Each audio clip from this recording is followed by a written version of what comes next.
Welcome to the Field Cheddar Podcast, number 2. Actually, no, that was episode 0. Oh, this is 1. This is episode 1. So the real welcome deal. to episode 1. It's our first real episode. Our first real episode. We already had to make a couple changes just because right. the weather. But that's really what it's all about. I mean, as far as You will do that on an overland and camping trip too. Make changes, right? Yeah. Based on weather. How often do you change your plans when you're out and about, Mike? All the time. Yeah. So we're in the back of my 1998 Toyota HiAce super custom van, which is nice. We got living room style, so you could tell Mark's right across from me. Yeah, this is actually such a cool setup. On the rear-facing couch, and we'll get into an overland vehicle. Like why we have what we have. I mean, I've obviously had a couple of different rigs. You have a couple different rigs. We can talk about that. Kyle's got his new power wagon set up, which is dope in the back, the way he set up his bed, so we can talk about that as well. Yeah. But for this one, just know we're in the back of the van, just chilling. We got the door open, skylights open, and we're over by Elizabeth River Park in Chesapeake under the Jordan Bridge. Yeah, awesome. Hopefully my burner's not too loud, but we'll see. That's all right. So we're making coffee because that's part of the deal, man. It's what we do. That's right, because who's the official sponsor of our podcast, Mike? Mortem Labs. It's mortem-labs.com. We actually just released today 2 new coffees. So we brought back Serious Gourmet shit, which everybody loved. It was a Sumatra Natural. Sadly, the farm was decimated by the cyclone that provides that coffee. Ooh, so brutal. Yeah, so it ran out and we were unable to get the new crop in because of the weather. So we're hoping, of course, that everybody there recovers and the farm recovers and the people are safe. So in the meantime, instead of waiting a year, I got so many emails from everybody about Serious Gourmet shit. That was, it was always, one of the best coffees I've ever roasted. It was a 93 rating for 2025 on coffeereview.com. And I said, okay, well, Serious Gourmet shit isn't necessarily tied to just one bean, so let's find a replacement bean. So I did some digging and I found a Bali Kintamani Natural. It's unbelievable. It's so good, very berry forward, super sweet natural. Third wave roasted it, brought out the sweetness. Everybody who smells it, remember the cherry cordial, the chocolates where you bite into it and the cherry kind of oozes into your mouth? It's that in a coffee. Wow. So we just added that to the website, and then the Banff badass motherfucking coffee. That is our limited run that we do, about 20 bags. It's a little bit more pricey, but that's because it's a little bit more pricey. It's a very expensive green bean. It's limited quantities. I get it in 22-pound batches. We run a couple sample batches of it, and then we do a 20-pound batch, 1 shot, 1 kill on the ProBat 12-kilo roaster, and it's a Costa Rican Black Diamond Bourbon. It's incredible coffee. Incredible. Oh man, thank God I'm making coffee. You're making my mouth water. So we're using the EDC kit right now. Yeah, we're using the Everyday Carry Coffee and Tea kit, which it's a partner brand. That's right, it's a partner brand. Actually, Mike, you're the one who hooked me up with. That was you who put me and Dom into contact, and I'm very grateful for that. So, and honestly, I'm super stoked on the products. Yeah, and I roast the coffee for EDC as well. It's a completely different bean lineup. Anything you find on EDC, you will not find on my website. So it is like why I say a partner brand. It is. The coffee's amazing. He's really particular about the beans he sources. We probably spent almost 5 months sample roasting and trying different beans before we launched the brand. So the attention to detail is anything you would expect from someone like Dom. Yeah.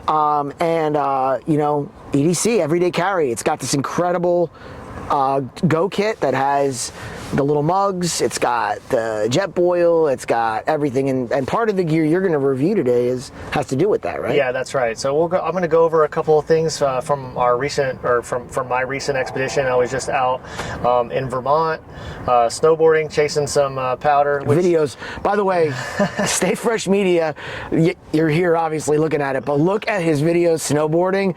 Those are so dope, dude. I love watching those videos. Well, I really appreciate that. It's super fun to make them, and for guys that are similar age to me, I'm pretty proud of it, just because. Dude, how do knees feel, coming from an operator background where I always like kind of relied on my fitness level as a means to. I mean, that's how I met you. You know what I mean? Like, I definitely wouldn't have been in that position had it not been. I was just like stupid when it came to being able to run and do all that kind of stuff, and so it's just been a real privilege to be able to continue to do action sports like deep into my 40s. Do all the things that most people stop doing in their 40s. Right. Yeah, and I'm fighting tooth and nail so I can keep doing it. You know, it's amazing. That's part of my lifestyle for sure. I love it. I like watching it. Thanks, Mike. I appreciate that. Because it's safe to watch it and not to do it. It is safer. It's way safer to watch. That's true. Yeah, and then today I'm going to go over, we just picked random med kits. Something that, recent events that happened here in Hampton Roads area kind of brought, things to light that, I added to my kit selection. Right. And so I found this incredible company, and again, not paid content. They are not I bought these kits. Yeah. They a company that I've been following for years now. Part of it was kind of rewind one of my first camping trips where we brought Gabe with us, and we were out in on the fire trails in the Crabtree Falls, and Gabe was like, I'm going on a hike.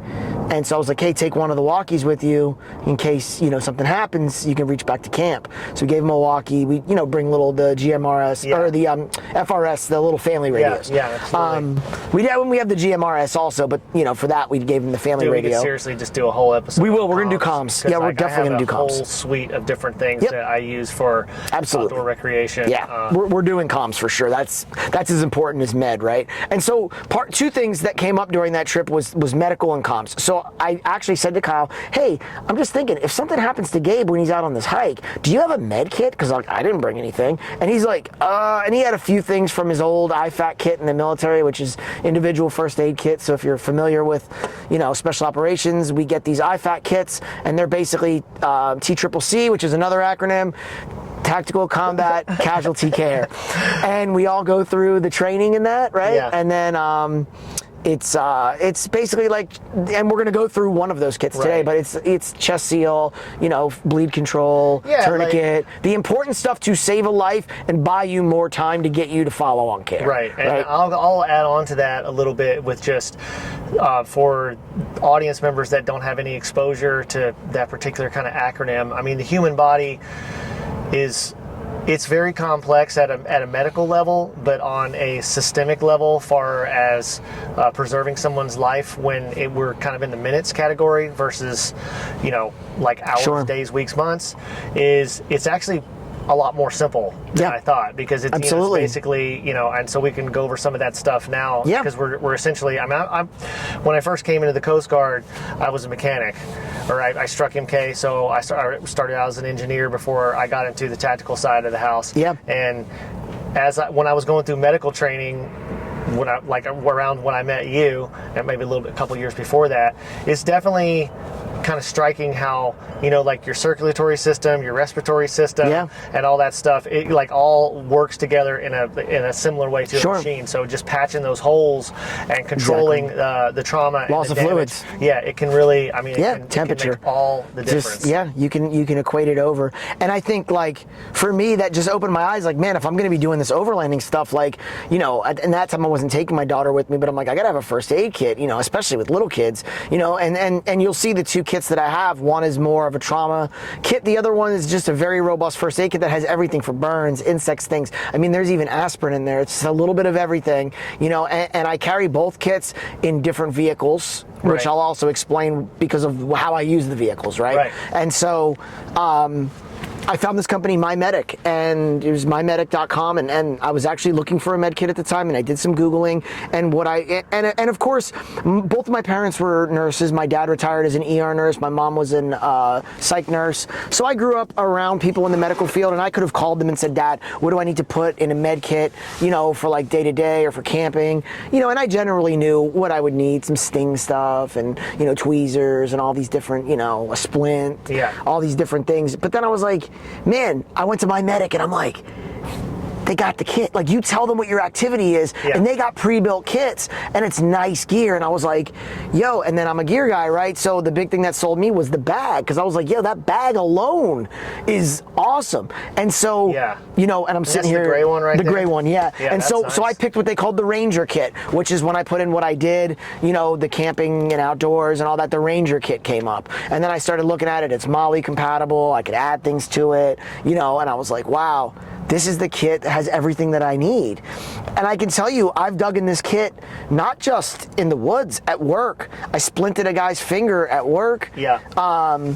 I've done a wrist splint for someone who got stepped on by a horse. At the farm. At the farm. Yep. Oh, and just having this kit is just it's a peace of mind to know that, like, hey, if anything happens, you know, even those little suture band-aids that, you know, you can close small wounds with are in here. And we're gonna go through the kit. There's so much stuff in here. I mean, it's hundreds of items, and it was just a no-brainer because it was like, buy the kit, get it, and of course pull everything out, inspect everything. Everything's sealed, so if you open up a pack of Band-Aids, right, I know that bag's open, and then I know that, like, there's 2 of everything pretty much in here, so that when you get down to 1 pack, I buy another pack, and they sell the refills on the site. Wow, that's pretty cool. Which it's is really great. Cool that they that you can get it, like, put in what you need. And get it also comes with you, so online training, which is crazy to me. So, and again, I want to put this out as a disclaimer. I'm not a medic. I have no certification outside of our TCC, you know, TCCC in the military. I'm not an EMT. So, you know, any advice I'm giving you is just a citizen, right? Saying, like, this works for me, this is great to have. You know, when I got into the car accident with the Gladiator, the first thing I did was grab this kid out of the back and ran over to the guy's car to make sure that he wasn't, like, bleeding, you know, for, like, any type of trauma bleeding, because I have the ability to stop that. Absolutely. And when I found out that he wasn't, and it was just more contusion type stuff, you know, well, then let's wait for the EMTs. And the EMTs rolled up, and, you know, and I was holding the kit, and one of the guys even said to me, he's like, is that a med kit? I go, yeah. And he's like, and I opened it up, and he goes, man, that thing's cool, that's robust. And I was like, yeah. So for me, it's like, you know, and then recently, you know, we could discuss, everybody knows what happened with ODU at the ROTC building with the shooting. You know, well, we should maybe just go over, like, briefly what did happen. I mean, like, unfortunately, the time period that we live in right now, there's no shortage of threats and other things to be aware of as far as in the capacity for personal safety. And so, you know, we'll have people outside of the area who are potentially going to see this. So do you want to tell us about kind of, like, maybe, like, what happened? So there was a person that was, you know, and again, and I'm not, you know, I know what everybody knows from the news, right? So pretty much an active shooter at the ODU campus. He was a student. He's also had been released from federal prison. He was basically a terrorist. Yeah, he was a repeat. He had ties to terrorism. Terrorism second award. Yep, exactly. Yep, second award. Cheers. Cheers. He basically. All right. Cheers, brother. Oh, that's nice.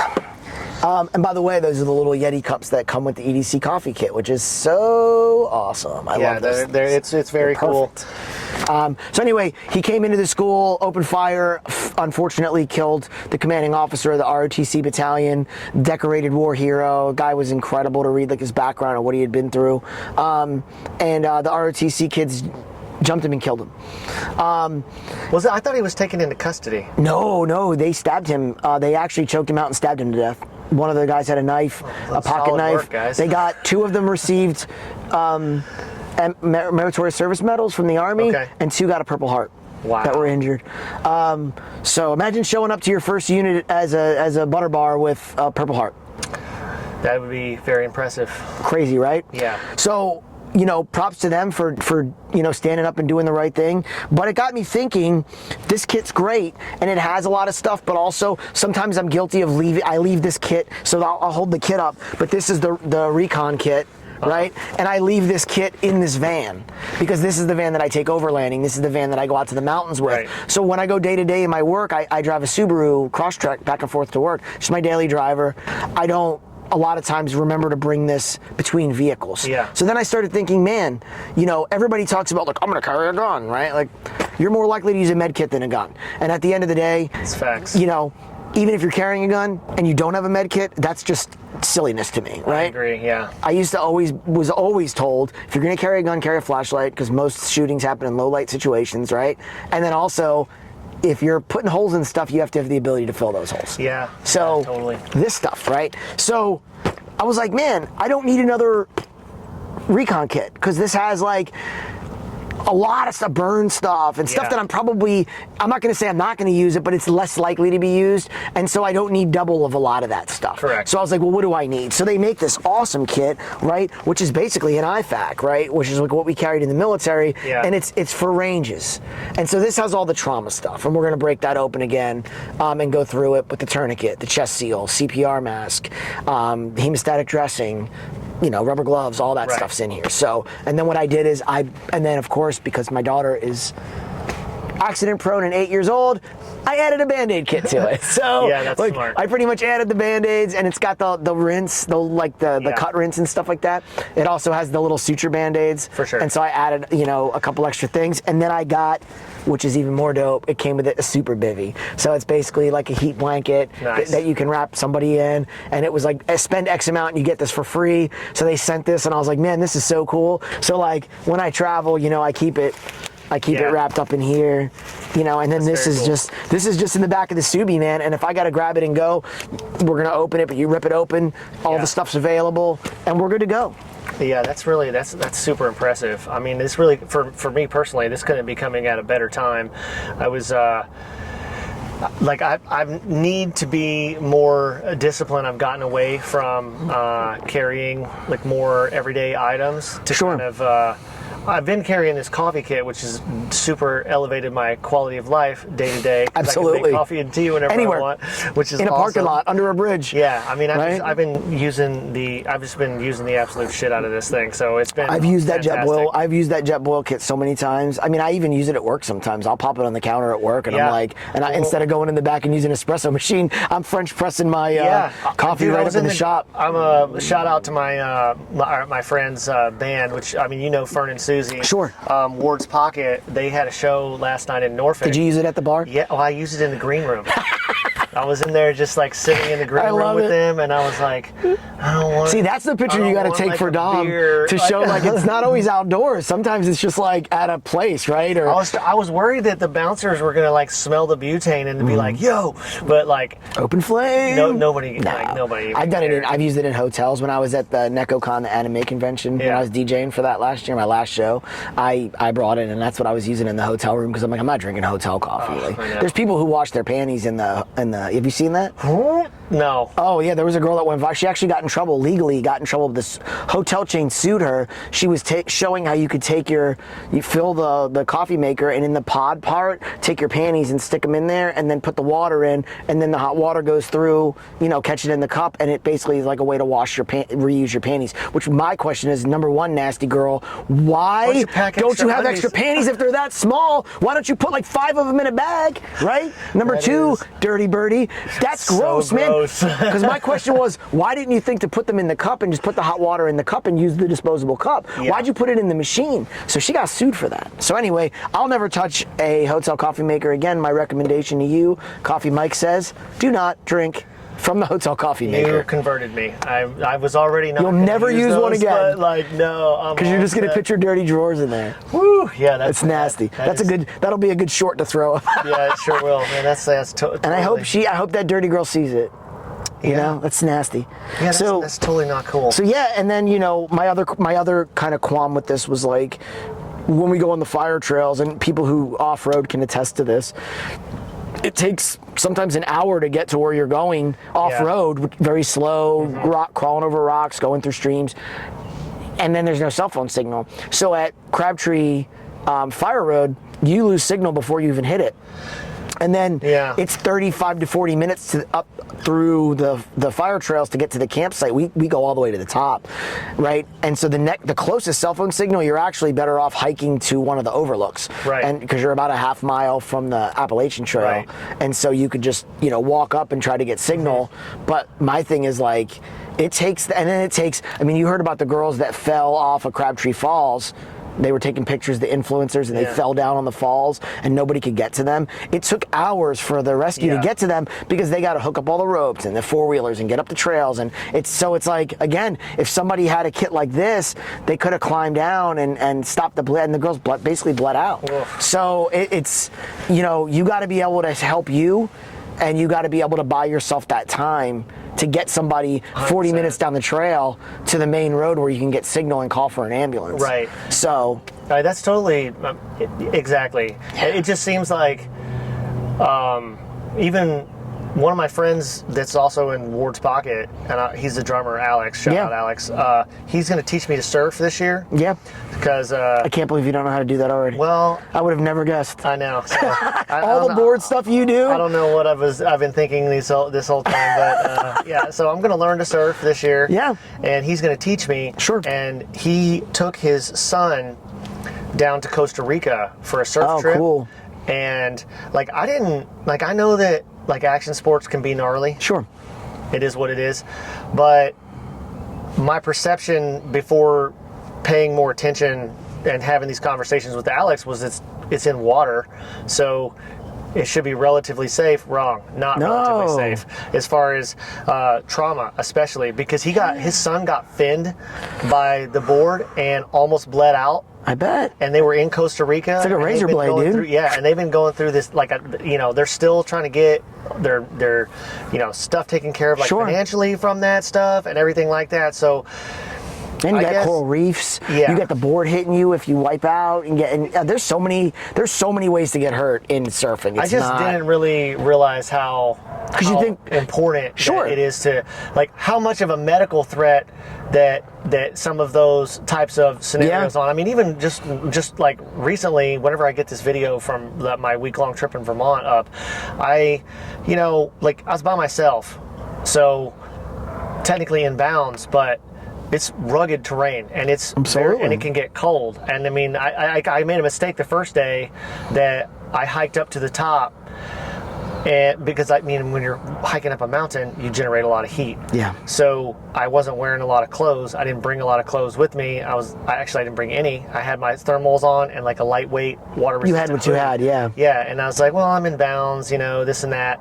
But I thought about it the next day, and that was dumb. Yeah. Because had I had even just a fall somewhere that's not regularly patrolled because there's a ton of rugged terrain that's hidden from you, freezing. Then exposure is a huge threat. And that's something like this bivy blanket is exactly that. You put it on yourself, it traps your heat. I'm gonna order one of those. Yeah, and you can and it's small, so you can add this to any kit. I'm gonna end up getting another one for this kit. This kit does have a heat blanket in it, but and then I keep my poncho in the van. There's always a poncho in the van, which is nice because you can use it as a blanket. I also keep I love my cowboy blankets. We got 5 of these in here. Yeah, and mainly because if I ever want to take a nap, I'll put the seats down and I use those for my my nap blankets. My daughter, in the morning on the way to school, she covers herself with it. That's cool. It's funny. You don't have to keep that window open if you don't want to. I don't mind it. Yeah, the sun's... it's up to you. No, it's cool. Whatever's comfortable. It's on my bald head. It's like a solar panel. Yeah. It's my solar panel. I'm recharging vitamin D. Yep, that's it. Direct injection vitamin D.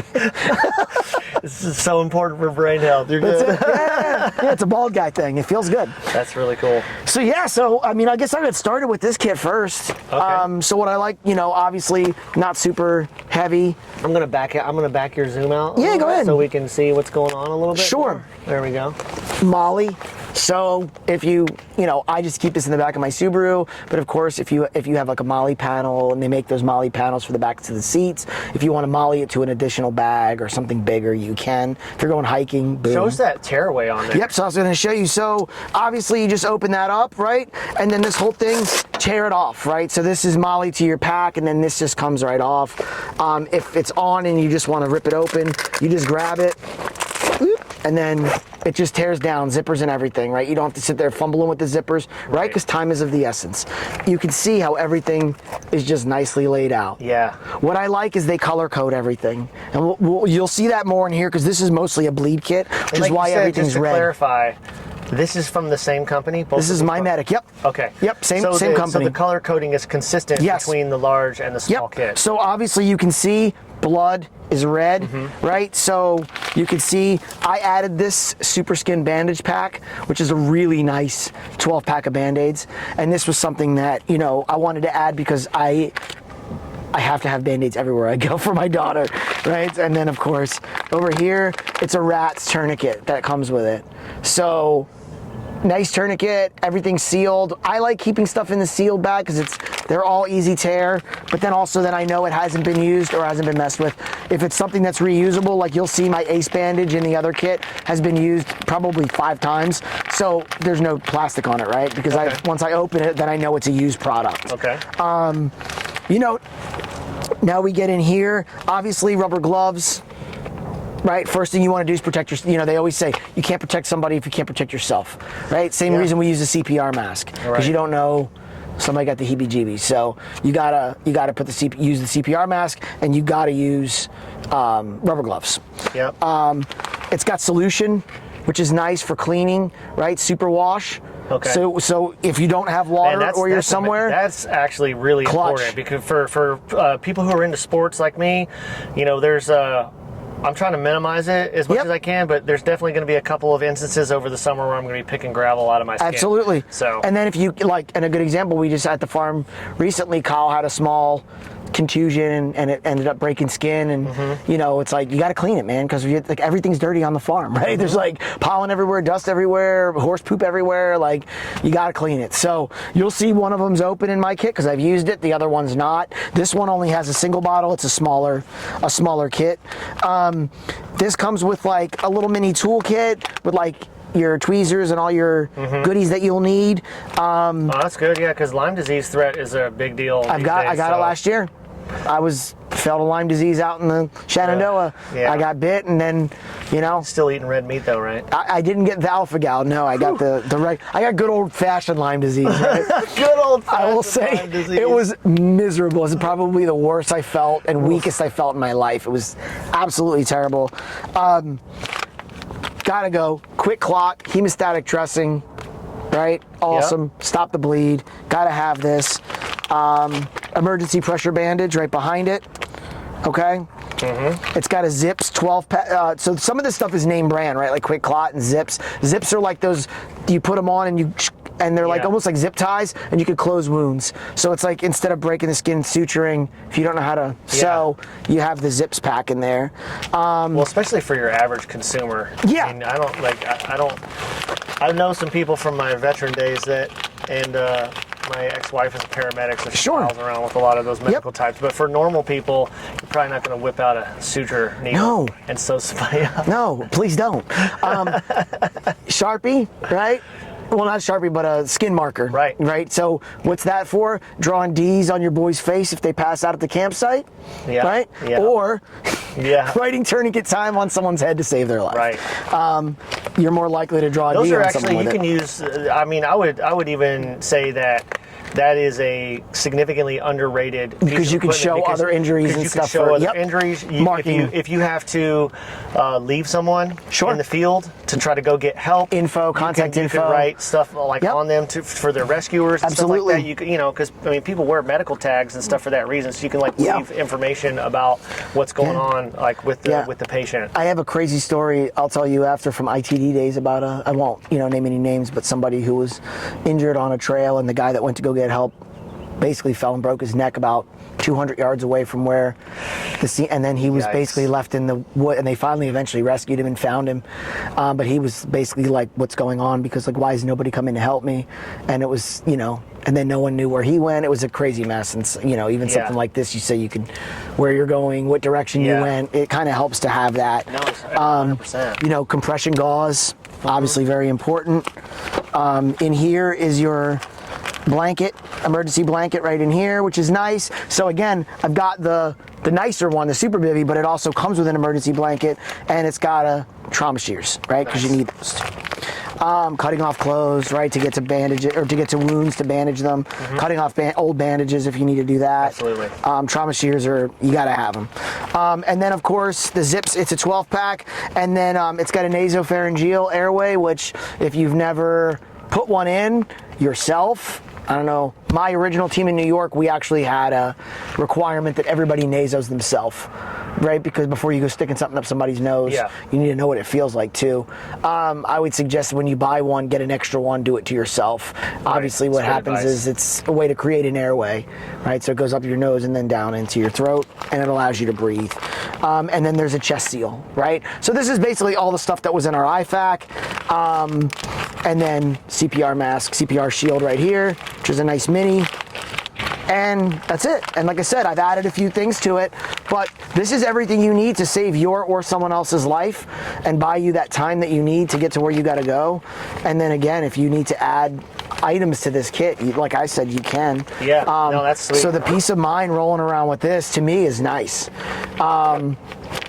And then again, it comes with a training course too. So if you're not super familiar with how to do this stuff, like how do you put on a chest seal, right? There's directions on it, obviously on the packaging, but in the heat of the moment, you know, it's good to have some training. They give you a QR code, you log in, you get free online training to come with it, which is like, that's, you know, I did the online training even though I didn't have to, right? I know the stuff. It? How did you, good. Did you find it to be adequate? Yeah, absolutely. Kind of especially if you don't know anything, you know? Yeah, that's really good. I mean, we, back at the tree service when I was doing that, those guys are coming from like they're young and they're coming from like an MMA site, you know, because they're all like they're all wrestlers and all that stuff, and so they gravitated toward the importance of medical, but they have no education about how to do it. So, you know, that was always a gap, and this is a fantastic product for customers that are in that kind of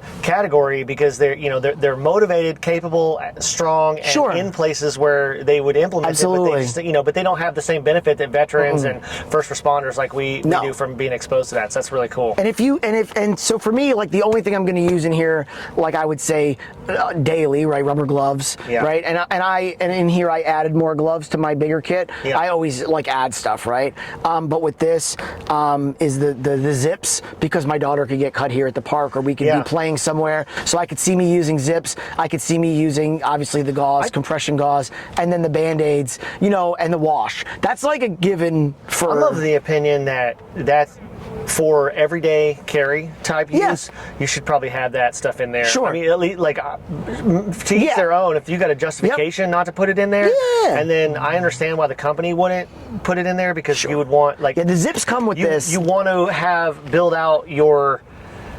I guess your first aid kit, not your med kit, like a mini first aid kit. But I mean, when I'm out doing things in the field, especially in cooler weather, like I have been, I cannot overstate how important it is to protect your hands and other kinds of stuff like that. And so having those little sutures, having the ability to basically stay engaged in the recreation, the activity, the sports that you're doing by attending to those wounds, taking care of your kids.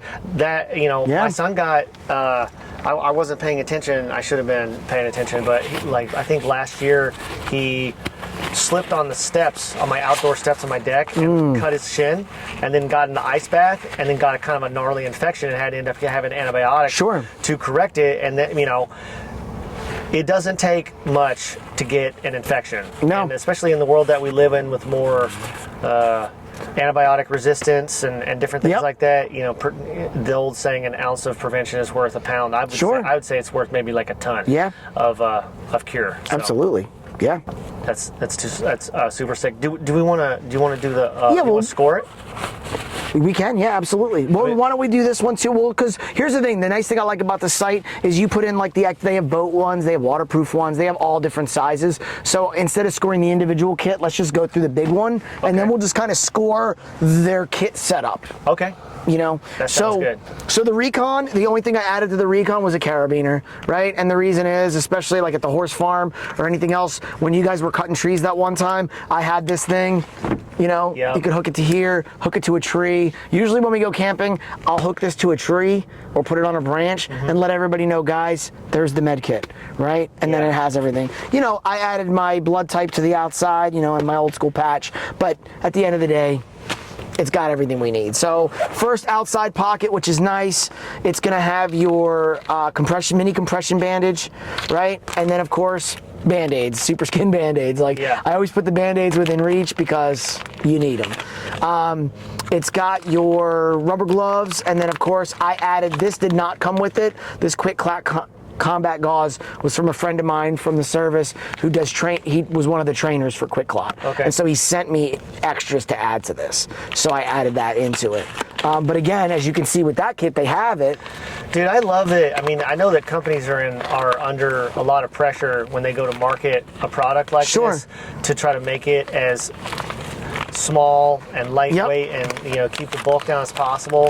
You know, and that's a huge thing. But I really appreciate that they left enough room to add in things the kit so that if you take something out and you need to put it back, it's not a Tetris adventure. Oh my God, that's the nightmare. Cursing and stuff. And then you actually have places to put things. I mean, that's probably my biggest offender when I'm in the van is I just pack too much things in there on top of each other because I'm like, oh, I got everything I could possibly And like need. you said, it sucks to take the stuff out and then you can't get it back in because it's like once it's in and it's perfect, but once you take it out, it's like you'll never get it back in. So I can't stand that. So front pouch, you know, you open it up. I mean, and there's so many things in here, like we could go item by item, but like you got medi strips, you got wound super glue, like super handy. Yes, that's right. Super handy. My trauma shears, bigger ones than the other kit. You know, it's got a toolkit, and here's what I like about this. You go like, oh, what's in the toolkit, right? One whistle, one pen light, one pair of tweezers, one thermometer, 5 thermometer sheets. So you can use the thermometer on different people. It's got the reusable sheets, right? What's up. Sealed. So I know that what's on here is in here because I haven't opened it yet, right? Generally, I'm of the mind if I open it, I just get a whole new kit, add it, and then I've got extras. This sounds silly, but I added wooden popsicle sticks, mini popsicle sticks, because these are perfect for extra finger splints if I have to finger splint. And then it's got two of those wound closure kits with the super glue. Again, I got a soft tourniquet, Gen 4. This was from a tactical medical company, right? I love it. Absolutely awesome tourniquet. Yeah, that's sweet. And then we get into here, again, it's all bleed control, right? Super skin bandages, assorted bandages. There's 3 packs of that, so there's plenty of bandages. Right in here, gauze mod, right? So they tell you it's the mod, right? And it says bleed. And then it tells you 2x3, 2x2, 2 4x4, 3 non-adherent, 2x2s, you know, 2-inch conforming, and it gives you the whole list of what's in there. And of course, there's 2 of everything, right? So you got 2 of those packs.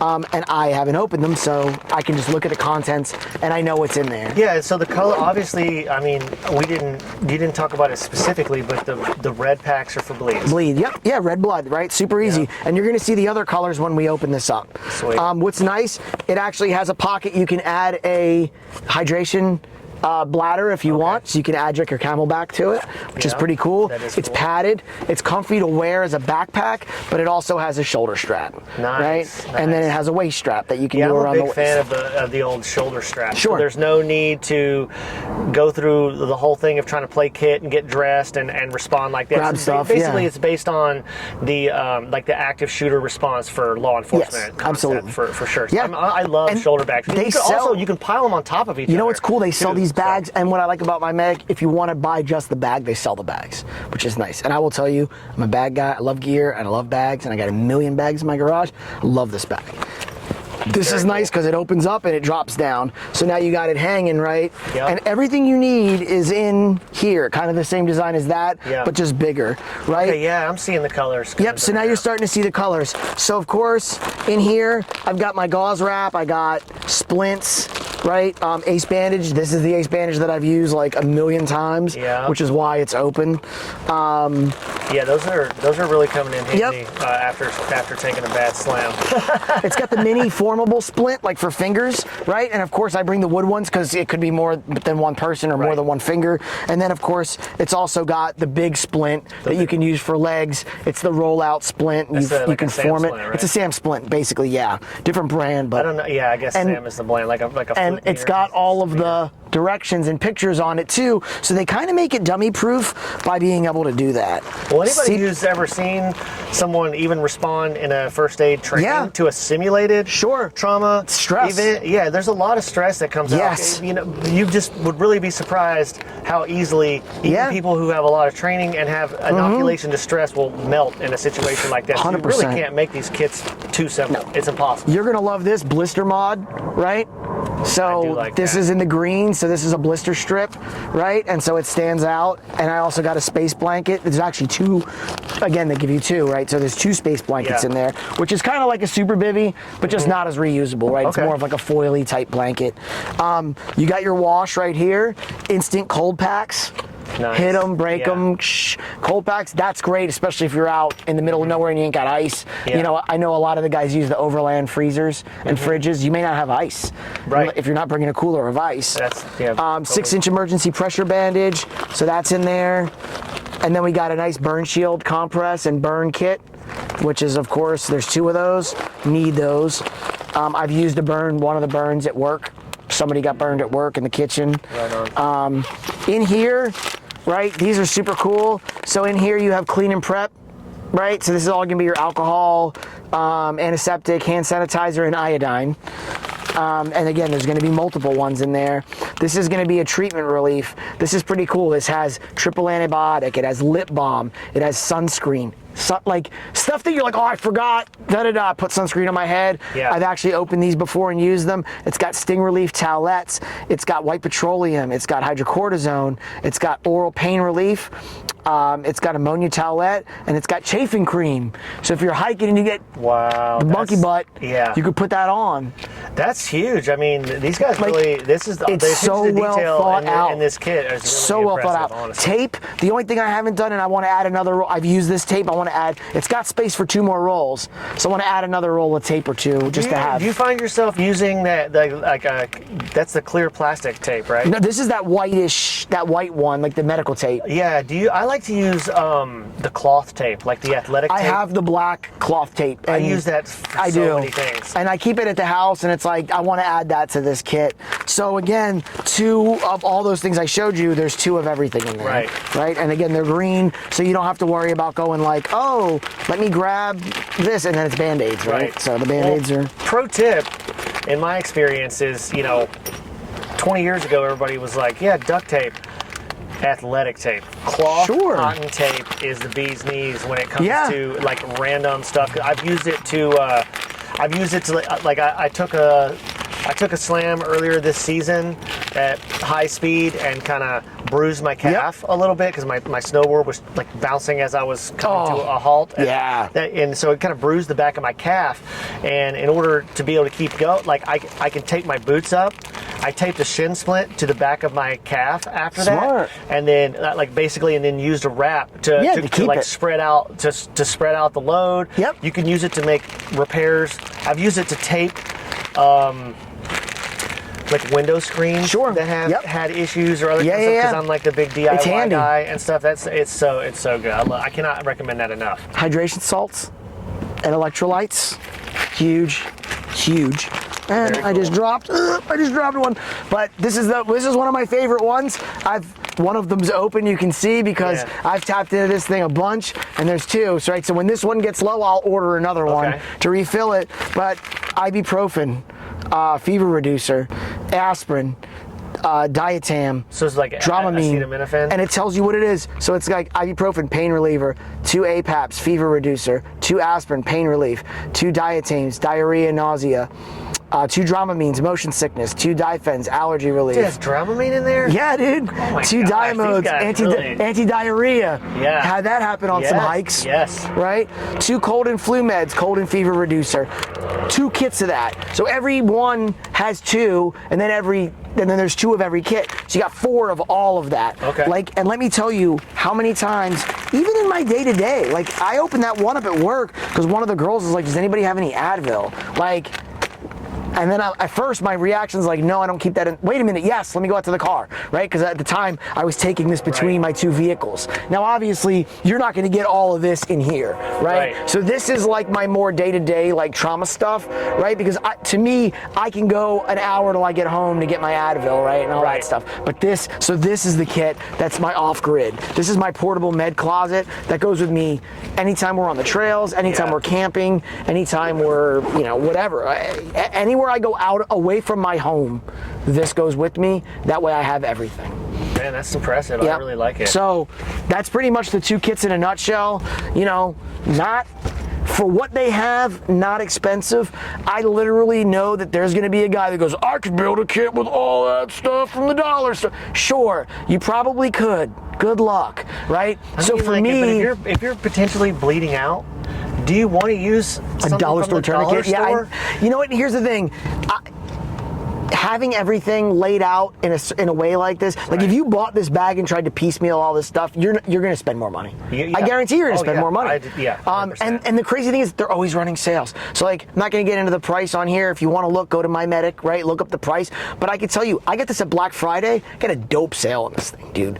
Awesome sale. I've had this kit now for 2 years. It's been awesome. And again, I've added to it. There's room to add to it. This kit I just recently got. I got this kit they just released it, and I got a sale on it. So they're always running percentages off. They're always running buy this, get this. This one was spend an X amount and you get the super bivvy for free. So it's I love that, and they're always running, hey, buy 2 bleed kits for the price of 1 or whatever. So I'm always going on there and buying extra stuff. So again, I can't highly recommend the company enough. We're going to tag them in this and stuff so they can see it. But no, I didn't reach out to anybody and say hey, can I do this? What's the rough MSRP for both? I know this kit was about I want to say $125, I think, total. And that might have been with the extra mayonnaise. I can't remember, but it was spend over 100 and you get the super bivvy for free. Perks, And then this one I honestly don't remember what the price was because I bought it years ago. It's a couple $100. It's definitely not cheap kit. I want to say it was high quality. I want to say it was 2 something, maybe $249 or $299. But again, they have the sales, and I can tell you, I got it at Black Friday sale, so I did not pay full price. Well, I think anybody who's going to be potentially looking at I need to get something because, like I said earlier or alluded to, I've been pretty much slacking on my med, the things that I've been on med and then every carrying items because I was laid up over the summer with an ACL reconstruction, and that's pretty much not cutting trees as much, obviously. And wherever I'm out and about going, I was doing a lot of sorry, I might have drank all the coffee. You're fine. A lot of music venues and festivals and different things like that were I'm going through security and traveling, and so the bulk weight issue and dealing with I hate having conversations with people that I don't want to have. So I try to avoid it, but I think all of the stuff that's been happening recently, it's time to change it. It is because really, I have a responsibility to my family and the other people who are around me that extends past just trying to be a good person. And if I'm doing a small hike, I have no problem ripping this open, pulling out the trauma stuff, pulling in the more outdoorsy hike stuff. Well, that's small enough that I could actually take it with me because the other thing that has changed about the way that I operate when I recreate is I'm carrying camera gear everywhere I go. Of course, your whole. And so I'm hauling around media all kit. this stuff, and so that has definitely changed the game for me about the things that I'll take or I won't or whatever. And it's time to upgrade it. For sure. So. Okay. So yeah, let's score it. Yeah, let's score it. So effectiveness and performance. I'm gonna give it a 10. Yeah, I agree. I think with the you can really tell that the level of R&D, thought, and attention to detail that went into this kit, sure. these kits plural in particular, is top notch. Yep, for sure. Perceived durability. I mean, I've had the one kit for 2 years.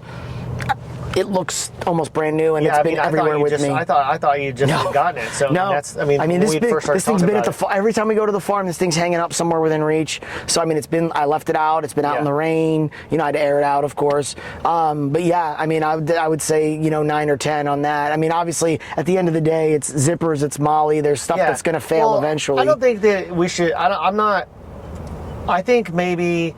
Have you noticed any? Does the things in the kit expire or like before, or like is there any kind of shelf life issues that you have the observed only stuff in comparison to like standard stuff? No, there's nothing in there that like, oh, every 60 days you got to replace this. No, there's nothing like that. And I didn't hear from the contents of the kit, I didn't hear any items that I was especially concerned about a shelf life issue. Some of those meds will eventually age out. I'm sure. But typically the normal, I guess you could say like everyday over-the-counter type medical stuff, like gradually reduces efficacy. It's not. Exactly. It's not usually. It doesn't go bad. Right. It's not like just off of a cliff and you're like now it's poison. So I mean that's kind of the general percent. I mean, and reduced effectiveness ibuprofen's better than no ibuprofen. Yeah. I mean, I'm going to give. Like I'm a 9 or a 10 on that. Absolutely. Sure. Which one do you? I will do 9.5. Yeah, 9.5. There you go. Because, and also, I will say that I feel like the durability quotient of the entire product line is increased by the fact that they did not pack everything that they could possibly fit into the kit, because that also creates physical wear and tear, and abrasion on the products. Yes. You know, I mean, any chaos, stuff's falling out all over the place. Especially things with adhesives. Yeah. What I like is when I break both of these kits open, nothing goes flying out. That's the other thing too, right? So for me, that's because last thing you want to be is somewhere and then you open it up and then your yard sale, right? Your shit's all over the floor. Yep. That's terrible, and that never happens with these, which I like. Adaptability and versatility. I'm gonna give it a 10. Yeah. Solid 10, especially since when you go to the website, and maybe I don't know when you're editing this if you want to pull up the website and maybe show the people, but like the different types of kits that they have to adapt to what your recreation is or your lifestyle or whatever. They have everything from like a car kit that you can just stick in your glove box to like, I mean, realistically, you can just stash kits like a raccoon all over the place. Right. They got the different types and different sizes. They even have, they have like a medic kit for like actual like a paramedic style huge backpack kit that has like thousands of items in it. So it's pretty much depending on your level of training and what you want to have and provide, they have it. And so to me, that's 10 on adaptability. Yeah. Because it adapts to you. It's not just one kit that does everything. And the fact that I know I keep talking about that, but I just love it, that you can kind of put a little bit of your own flavor on, like the icing on the cake, if you will, to how it's applicable, so that you can, I carry a specific, which I should talk about it at some point, but I have a specific product that I use for lip balm and like face and hand moisturizer, because again, this is the first winter that I have done significant outdoor time and recreation that I have not had a lot of knuckle splitting, which I usually have, which is like awful, because I mean, of course, I'm usually the guy that knows how to do all the stuff that when we're going places, so not being able to use my hand, like having terrible. That pain in your hands is just awful. So I'm definitely at a 10 for that. The bulk weight, I mean, I think that I don't really know that they could do. I'll give it a 9. I don't really think that they could do much better. I mean, the only thing that I could see that possibly there's a lot of extra nylon in the Molly. But that's a plus and a minus. Yep. So, not really a negative, but I would say it's possible that it could be lighter. Sure. But it's not. Always. But I like it the way that it is. So. Yeah, me too. Material quality, toxicity, I would say I'm going to give that a 10. Yeah. And for all the other brands that may watch this, don't get used to all these tins, guys. Yeah, no. These guys actually, I mean, I'd like for the viewers, this is the first time. This is my first exposure to this particular brand and this discussion. Like I've never, like I have a background where I know a little bit about the topic, but I don't, and I have experience with IFAKs from the Marines. Yeah, and this has been with you camping. We just didn't discuss it. It was just hanging up on a tree, right? Right. So I'm definitely because we didn't need it. I'm definitely impressed. So this is a cold take for me, for sure. Parent company and ethics score. I mean, hey guys, unfortunately I found some derogatory information when I did a little bit of research about the company MyMedic, which is going to take their overall score down significantly. They were purchased by private equity in January of 2026. So they're originally founded by U.S. Army veteran Ryan Welch after his father-in-law was in a catastrophic auto accident and could have been saved on the scene had there been life-saving medical supplies there, and that was kind of the inspiration to found the company. So they started out in a really amazing mission and sound like an awesome company to begin with, but now they've been hoovered up by Acme United, I believe is the name of the company, and they do have majority stakeholders with Vanguard and BlackRock. So I think I'm going to be looking for a different company to purchase my medical supplies. So if you guys know of any small businesses, veteran-owned businesses that are not owned by companies like Vanguard and BlackRock, drop in the comments below. Help me out, and I appreciate you. And for number 7, brand style, like I'm gonna give them. I'm gonna give them like at least a 9. I love the style of the brand. So I'm gonna get. And you can choose your color: desert tan, gray, black. OD green. So like every kit was like that. You pick your color. I got gray for this one. Do they have colors that are? I guess gray is pretty. Is there a way to make the products look less militaristic, like as far as like your selection? They do have some on there, some kits that are less militaristic. They have some red ones, right? So if you want to do like a red medic bag or whatever, they have that. Okay. And so this is the Recon, which is specifically a military style kit, right? And then of course this one, which is they market it as a range kit and gun safety kit. Perfect. So that's why it has more of a military look. Yeah, I'm gonna keep that they do have stuff that's like more civvy looking, right? Right. So it doesn't. You're not like, oh, look at me, I'm a veteran. Well, I like having the different. I like having the different options. Sure. Depending on. Yeah, because not everybody wants OD green everything. As I'm sitting here in OD green pants. Well, yeah. Right? I could just envision. I could envision being on a surf trip in Costa Rica, like I was talking to Alex about, and then maybe I don't want to advertise the fact that I have tactical training, but I want to have I don't know, like everybody's situation is a little bit different, but I appreciate the level of R&D and thought that has gone into making this product, and then how it can be applied differently. So that's pretty good. Environmental impact, I'm going to give that like an 8. Yeah, I mean there is plastic. There's plastic, right? But there's not really. I mean, I don't know how you can really improve that because it's a trade-off to. And you can't have loose Band-Aid. Like you want the stuff in bags. You want the stuff organized.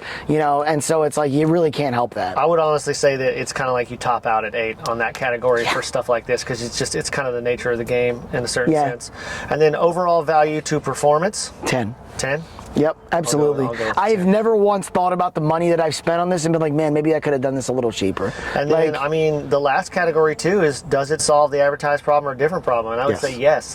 Absolutely. Yes. Absolutely. So we'll give it a 10 on that. It has solved. It literally did that for me. It solved my problem. It was like, I had a question, right, that was brought up on a hunting and camping trip, and then it was like, that created a problem, right? I don't have X. This provided X. Yeah. And the value is, and again, some people might go, I don't have the money to spend on that. And then then please build your own by all means, and share with us in the comments how you built your own, or maybe there's other companies like this, right? I'm not saying this is the end all be all, and I'm not saying that everybody can go out and spend $200 on a first aid kit. Like, I get that. But at the end of the day, but I will say, if you need it when you need it in the comment section, and you start talking shit, and your R&D department is not even close to what you guys are, you can pound sand. Yeah, that's right. Yeah, because like I really appreciate that. That's something that is the more that I dig into quality gear and the end user experience. I mean, like I watched the podcast with Dom on Sean Ryan, and like the section where he was really starting to nerd out on gear. Like that's another. I use this EDC coffee kit daily, almost, and I can tell. Oh yeah. I can tell the people. Me and him go down gear you know rabbit holes when we start talking about gear. So anytime I show him something new I got or whatever, he's like, oh, he gets super stoked, man. I could tell he was getting stoked. He's a gear guy. I love it. I'm gonna total these up real quick. Yeah, absolutely. I cheated on math for Marines, guys. Sorry. Do you need a crayon? Yeah, my question's going to be, how are people going to figure out how to call us gay in the comments section from this video? I mean... Also, do people understand that calling a bunch of veterans gay is not... You're not going to hurt our feelings. No, it's because no one calls me gay more than you do. So. Right. So you know what I mean? It's pretty much... Oh, I love it. I think it's funny. But cheers, and thanks for listening to those guys, too. I too, yeah. Right? I love it. If you don't have a fully developed sense of humor, go fuck yourself. Yeah. Develop a sense of humor. I do like that a couple people after our episode that were like, I want to come camping with you guys. And I'm like, yes, come camping with us, right? Like, I would love to meet you camping and be like friends out of this, right? Yeah. Like that want to come with us and expand the group. Yeah, come on, man. We're at an 86.5. All right. So on our 10-point rating scale, this is going to be 86.5 points, which, achieving 100% on this is very difficult. I would say almost impossible. Yeah, almost impossible. So, a big fan of this, of what the company's doing with this product. So. Yeah, I feel safer. The big thing for me, and again, I feel prepared and I feel safe every time I go out of my house in any of my vehicles to know that within however many steps I am from my vehicle, right? And if I'm going to obviously leave the vehicle and go whatever, hiking, a lot of times I'll take this with me. Right. Now, obviously, you get into the fact of, well, I already carry a hiking backpack, and let's say you're going solo, you can't have two backpacks. Shoulder strap, right? Or you can go ahead and put the gear into something else, and they do offer other bag styles and other bag types to fit what you're looking for, which is like whether it's containers, you could also do Tupperware and slide it into your bag that way. So that's the nice thing. And I have broken this down in the past into smaller,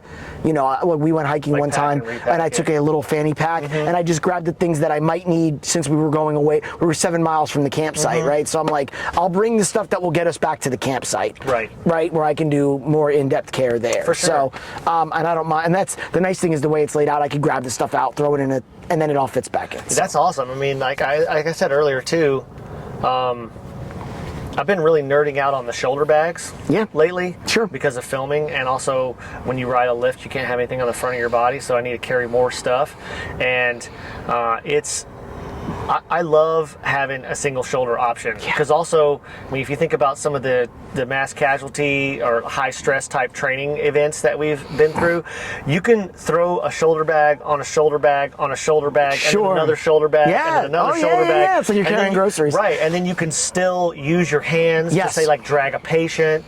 Yeah, but you can only have one chest pack. Whatever. Yeah, exactly. So the backpack is great. The two strap options, in my opinion, are great for like you're strapping in for a period of time to operate. And you can, I love having if you want to disconnect the shoulder straps and tuck them in, you can do that. Yeah, which is pretty awesome. Yeah, it's really cool. So cool. So Med's done. Congratulations, My Medic, on our first rated product and scoring excellent. So I'm a fan. I'm going to keep buying your stuff and telling people about it. And I think it's a great product. And to all the other companies like that out there, like I said, by all means, keep doing what you're doing. This as we start getting attacks on our own soil and radicals doing this and that, this stuff is super important because people get reliant on 911, right? And we get reliant on, but when a lot of stuff's happening, there's a delay, right? And that whole saying, nobody's coming to save us, right? It's up to us.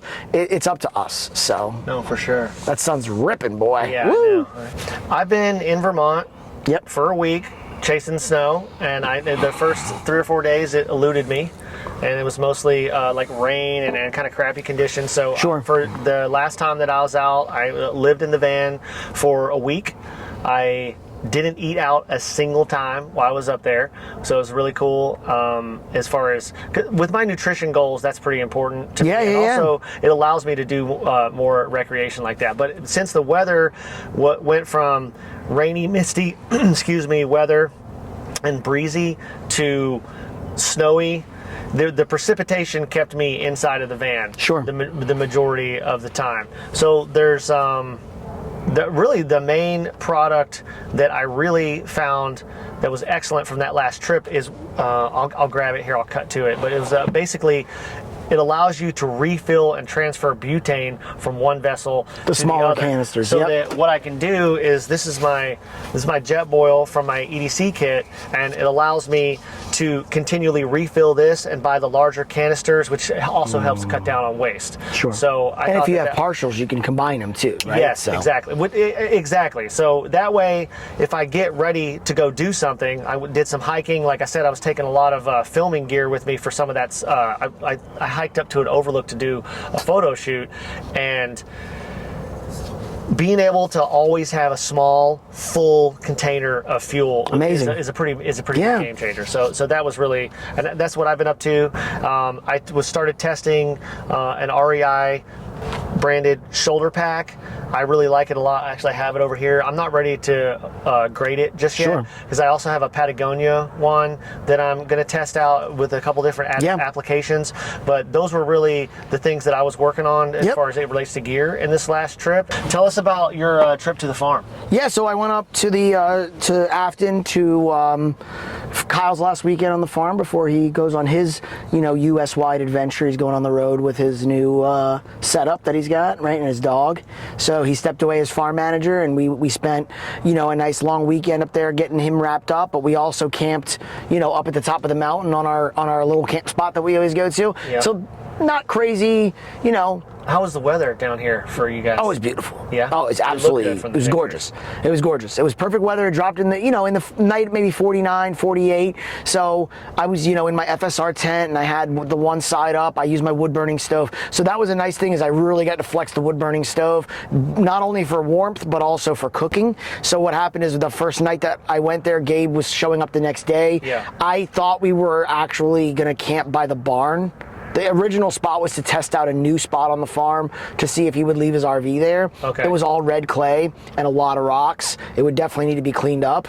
And so when we got out there, it was pretty cool off-roading in the red clay with this, and I could feel the lockers, kicking in. It's got the four-wheel drive and the quad lockers and everything. So I was handling footy of this beast, rolling through it. No, because I should have, but it was just me and Kyle, so he's in his power wagon in front of me. But I could see he kept looking in his rearview mirror, is Mike still with me? And I'm like, I'm good, homie. Nice. And so we got there, and then we got out, and then we were it's supposed to rain that night, and we're if we're in that red clay when it rains, that's red mud, and that stuff stains everything, and it stains your. I've got permanent stains on some gear from that stuff. I have stains on stuff from the farm. Yeah, that's because that particular clay does not come out of anything. Right. So I was let's not camp here if it's going to rain. Plus, we have to spend hours just raking and clearing rocks. Right. So I was let's go to our normal spot. So we went to our normal spot.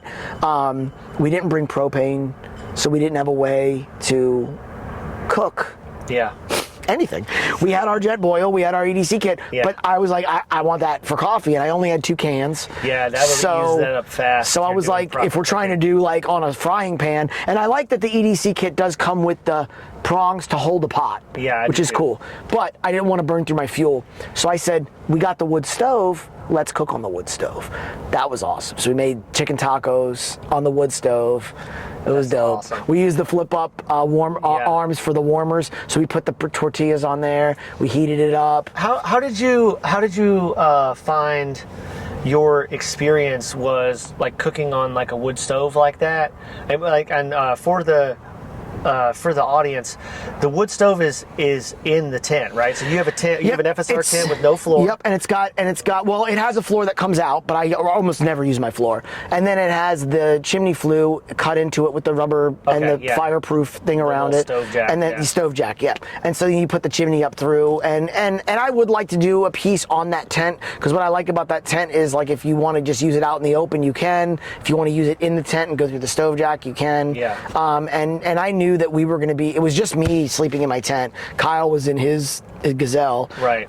And so for me, it was like, we'll use this, and like the first night we didn't want to do a fire because we knew it was going to rain. So we're like, we'll just hang out in the tent and we'll use the stove for warmth. Okay. And then it was like, well, let's just cook on it. And so it has a nice hole in the top of the stove where you can basically pull off the lid. And what is and that? it allows the heat to come up and out. So that's like a high heat feature, essentially? Yeah, so you could cook directly on it, and it would be like, because it's stainless, right? And you'd get a slow, conduction from the stove to the pan. Or you could take that off and then really get the heat. It's like putting it on high. That's why I was kind of asking, because I actually have a fair amount of experience cooking on a wood stove. Like, I took the TP tent after I just, I cut a hole in it and put the stove back in it, and I took it to the Eclipse like 2 years ago, pretty cold.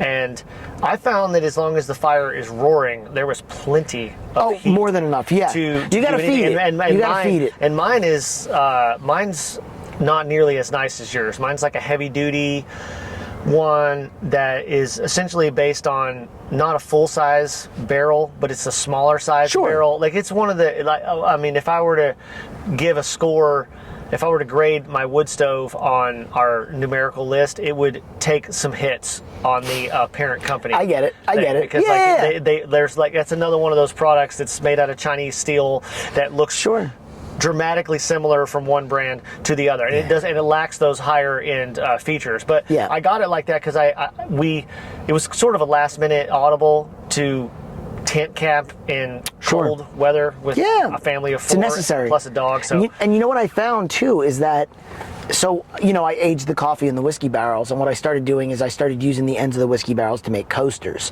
So I drill them out with it on my drill press, and to fit different size glasses or shot glasses or whatever.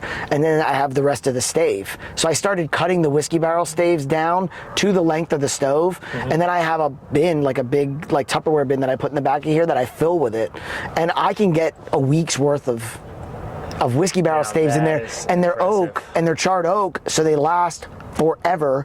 So I throw in my kindling, and I get it going, and then then I go out and find some bigger, just regular wood, right? I'll throw in some, or I'll split some kindling with my kindling cracker at the house and throw in to get some coals. Once you get those coals going and you throw in those whiskey barrel staves, turn the flue down a little bit, choke it off.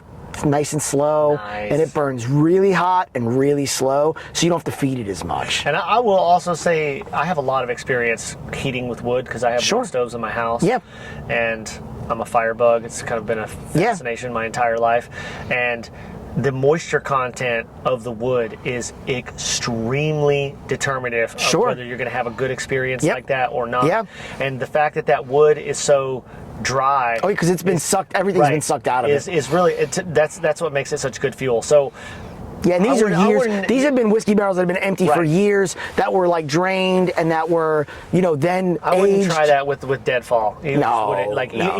Or even woods that were not as dense, because having a wood that's such a great fuel that's also very. That's just that's just something for people to consider if they're going to be planning bringing their own wood, like what you're talking about. If you want to have a slow burning experience, and it's particular. You need to dial it in with something like what you're saying. And my tent's insulated, so for me, we actually had it open. We had most of the sides rolled up because you've been in the big one that I have, and that thing gets hot in there if you keep it all closed up. And so right before bed, I threw 2 staves in. It got really warm, and I was like, okay. And then there was some crosswind. I fell asleep, super comfortable. Woke up in the morning, super cozy in my sleeping bag and everything. So I'm a big fan of that wood stove for 3 of the seasons. I don't bring it in the summer, obviously, but what's nice is if I wanted to bring it in the summer and just use it out in the open as a cooktop. 100% you could do that. And then I'm not transporting propane, because and again, one of the things that I get a little nervous about would be sticking a giant propane tank in the back of this van, right inside the space with us, and there isn't really a space right now outside to mount it. They make those smaller ones that you can I saw you have a trailer hitch on this thing. I'm looking into one of those rear rack type setups that you can put on for the generator. When I bring my 2000 generator. But honestly, I brought the Blue Eddy this time, the big AC, the AC 200, and That's the battery? It's the battery. It's the bigger one. And I have, because I run my CPAP machine at night when I sleep. Yeah. And then, of course, you just want, generally power for anything. Right. And then I had talking to the choir here. Right? For all of this stuff. And then I have a solar, Renogy 200-watt solar panel. Yeah. And so, like, once the roof rack gets done on this, which I'm stoked about, I'll be able to just go up through the sunroof and lay it out on the roof rack. Wow, and then just run the cable down the side, and then I can just charge my batteries. But I was able to charge 2 of my Blue Eddy batteries in less than 2 hours, and we had direct sun. Those Renogy panels are awesome. I have 2. I have 2 of them. Yeah. I'll run them. I'll basically wire them in series together. Yes, it's 400 watts. Yeah, it's huge. They work. They work really good. And I took a picture. I'll send it to you. You can throw it in here. But I just had a picture. I just propped it up on the side of the van. It has the stand, so I put it on the ground. Does yours have the fold-out feet? The legs, the little mine do too. The little leany legs. I've had those panels for 4 years, I think. They're great, and they're awesome. They're very durable. Yep. I like that the cable's built into it in the back in that little pouch. So you just unzip it and all your wires come out, and you just. Actually, I think yours might be a newer model. It's pretty new. Mine isn't that old. Yeah. So mine actually has the cables built into like your little converter is all in the back, and then you just unzip it. The cables pop down. It's got a spot you can USB into it too for other extra things, so you can charge right off the pack. That's cool. Yeah, I don't have that feature. Yeah, that's a good feature. But yeah, I'll give you the picture. You can post it, and we'll get into a whole battery and solar and versus generator. I've got the Honda Quiet 2000, which is a great inverter. Yeah. But again, it's noise, man. And if you're camping, it's like you. Really, I'm starting to really get. So I had a. Then you got to bring fuel. Pro tip: pay attention in electronics class in school, kids, because.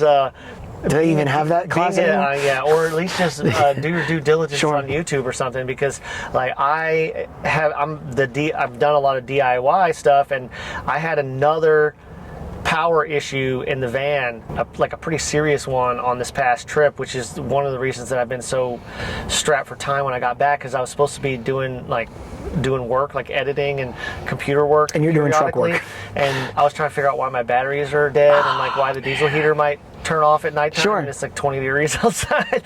But long story short is I isolated the batteries completely, and the ground of the batteries was going through my Renogy onboard charger that has a signal wire for the alternator that tells it to turn on. Yes. And I ended up just basically running the cable from the alternator directly to the batteries. And that's working fine now. And honestly, I think I'm going to leave it that way. And the reason that I'm going to leave it that way is because the alternator was not struggling, and the wires didn't have any temperature issues. It was adequate to rapidly charge the onboard Renogy lithium batteries that I have. And in case anybody doesn't know, the chemistry of lithium versus lead acid or AGM batteries, lithium sits at a higher resting voltage.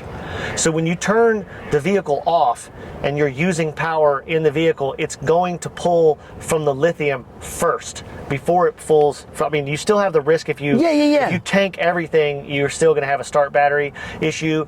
But I took my meter that I keep in the van for troubleshooting, for obvious reasons, and I basically screwed it into the post so I can monitor the voltage that way. Since I couldn't afford to add a whole nother the whole setup at first that I wanted. Yeah. So it's kind of like an in between solution. But that honestly that worked. Yeah. Fantastic. And if I do running your vehicle for a few minutes, I just don't see the benefit of having an onboard generator unless you need to run something like an air conditioner. Yeah. Because your vehicle is the generator. Sure. You could just upgrade your alternator. And they make Blue Eddy makes a really nice new that just came out, their 2.0 power pack that same thing, it hooks to your alternator and your battery and everything, but it allows you to reverse. So if your battery dies, you can hook a Blue Eddy pack or the solar panels up to it, and it will actually charge your onboard battery. Cool. And the original version didn't do that, but the second version does. Yeah. So I was kind of thinking about adding that, but I'm gonna have an electrician do that because I'm not electrical is my big weakness, and I'm just I know I will screw something up, and especially in this van, do not want to do it. I definitely was feeling a little bit of the pain from not having the greatest level of proficiency and attention to detail with that. Yeah. So, but what was the actual problem was I have a Renogy battery bank similar to the one that you have, and that one will charge directly off of the solar panels. And I want to say it's around 80 or 100 amp hour total. So it's pretty good size. But I had been using my laptop a bunch and I drained it down. And I was like watching like snowboarding videos on my TV. So it was like it was draining the battery. And I decided I was going to run the vehicle for a few minutes and recharge the external battery bank. But the battery bank that's on the van, instead of the external battery bank, was only grounded through the vehicle charger. So then when I put a heavy load onto the inverter side, because of the way that the hookups are, I had to charge off of AC power coming out of the inverter. It was pulling. It was like backfeeding to get to the ground. I get it. Through the charger, which I'm pretty sure fried the charger. Probably. And then so now those lithium batteries are completely isolated from the vehicle side. So it was like throwing all kinds of errors. And like I was, and like I was also, those were some of the best riding days of my trip. So I mean, I was out. Like I think one day I hiked up to the top of J Peak 3 times in one day. So I mean, I was beat. And then I would come back and. Yeah. Anyways, it was like it was a whole ordeal for sure. But I forgot where I was going with that. But basically, the ground setup was wrong. That's what it was. I forgot to ground it actually to the vehicle. But once I did that and hooked the alternator cable up to it, I mean, it was like it was charged in like an hour. It was so fast. So I just really don't. That's especially for smaller vehicles. I think that's the way. Well, we got some good stuff coming with like we'll get into some camping and cooking. We'll get into some stove work and heating and diesel heating, because I obviously know nothing about diesel heating, but you have that, which is dope. Diesel heaters are awesome. And you have that tent that you got for me that had the diesel ports that I never used because I don't have a diesel heater. So we'll get into that, and then of course like I love like power and solar. I think is important. So we'll get into that. But if again, I think we have an MMA fight to go to, and that's right. We got to wrap this up. We got to do that. We got to do this, but with MMA fighters. So that's right. So we have Brawlers Broadcast. If you get a chance, another podcast on the Max Podcast Network. So if you're Max Podcast Network, and also shout out to Coffee Mike. Thank you for being the facilitator of allowing this project to happen. Absolutely, man. It's great. Super cool. And everyone who's listening, by all means, if you have some gear you want us to check out, leave it in the comments. Make sure you mash that like and subscribe button if you're watching on YouTube on Stay Fresh Media's page, because we're using that for our YouTube, which we are going to embed that. I need to get the embed code from you, but we're going to embed that on the Max Podcast Network page, so they'll be able to see our most recent video on there, which is cool. Perfect. But thank you everybody, and tune in. And then, like I said, we got more gear coming, and if you want to jump on, if you're local to the Hampton Roads area and you want to come on and talk about some gear, hit us up, man. We'll bring you on. I'm all about guests. That's right. We would love that. That sounds good. And it won't be long. We'll be kind of out of this spring weather pattern. I always forget how windy it is every spring. And then, of course, doing like media work now, the sound design is a big thing. And, the wind has been like a constant pain in my side. But so we'll be able to do, we're looking forward to being able to get outside in nature and do some unique and cool shooting locations, because that's really what Field Cheddar is all about. That's right. It's the cheddar from the field. So thanks for tuning in, guys. Thank you. And see you next time. See you next time.